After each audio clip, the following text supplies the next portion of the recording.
La evaluación es el inicio de toda intervención conductual. Su función es cuantificar y analizar la conducta. A través de esta se determina el diagnóstico, que es al final de cuentas lo que va a dirigir el diseño y realización del tratamiento dentro de la psicología clínica. Una de las bases de la evaluación conductual es que se eliminan las etiquetas y se dirige más bien hacia la determinación de los excesos y déficits conductuales. El terapeuta, dentro del consultorio clínico, cuenta con una serie de instrumentos de evaluación que le permitirán cuantificar y determinar las variables de la conducta inadecuada o adecuada del paciente. Este cuerpo de instrumentos tiene características que le aseguran la confiabilidad y validez de los mismos. Estas características son básicas en el proceso evaluativo, porque en la medida en que sean confiables y válidas, en esa medida serán más útiles. Dentro del ámbito clínico, la entrevista es una importante fuente de información. Debido a las limitaciones del psicólogo clínico dentro del consultorio, la entrevista representa un papel primordial en la evaluación. Es durante la entrevista que conocemos al paciente, sus datos generales, su problema principal y por qué es causado dicho problema. Trastornos del estado de ánimo, enfermedad maníaco-depresiva. La enfermedad maníaco-depresiva, también conocida como enfermedad bipolar, es un padecimiento cíclico que afecta al 1.5% de la población general. Se caracteriza por episodios alternos de manía y depresión.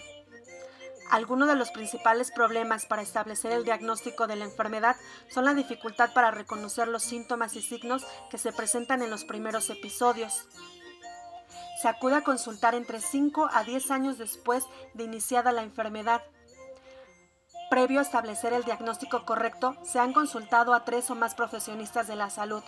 El diagnóstico se establece alrededor de 8 años después de iniciada la búsqueda de la atención.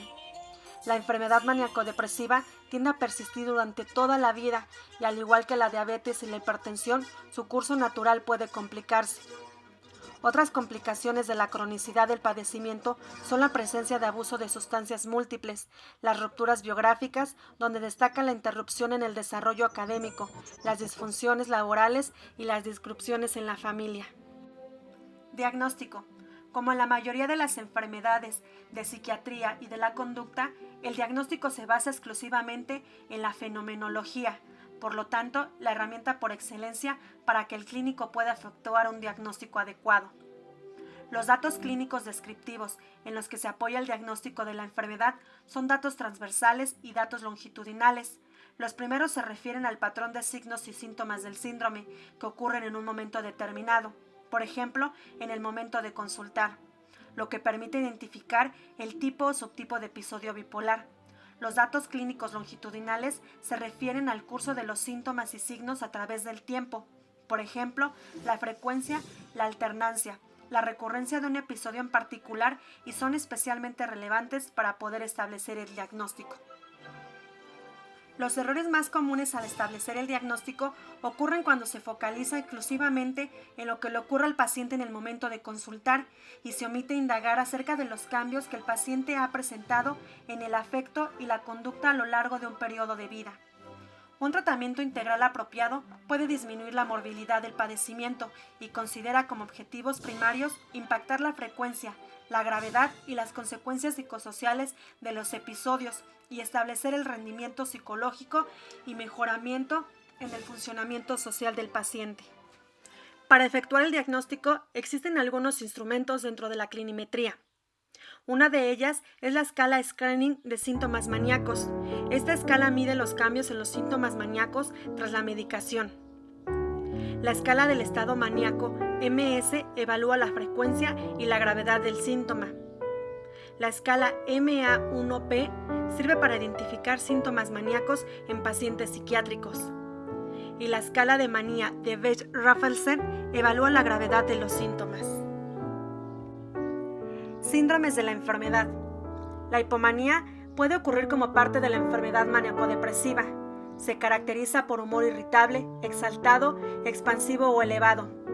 El paciente puede experimentar disminución de la necesidad de dormir, incremento en la energía y en el impulso vital y alteraciones en el juicio sin que esto sea visto como algo socialmente inaceptable.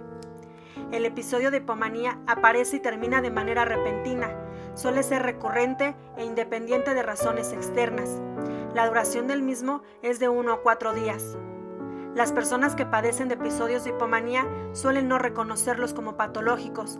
Por el contrario, los viven como estados deseables, aprovechándolos para resolver o efectuar tareas pendientes. Manía. El DSM-4 la define como un estado persistente anormal del humor, de por lo menos una semana de duración.